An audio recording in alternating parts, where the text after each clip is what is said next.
Enjoy je aku um, melewati area kawasan permainan Zoo Negara ni kan.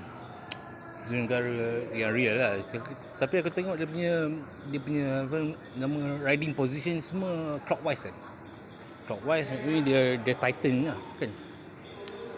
Titan bolt kan.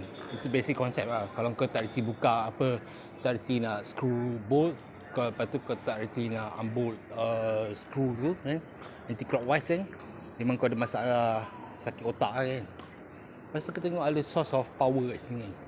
Ni macam air pressure kan, tapi aku tak tahu lah dia bagi hydraulic pump tu, hydraulic air tu dekat mana kan.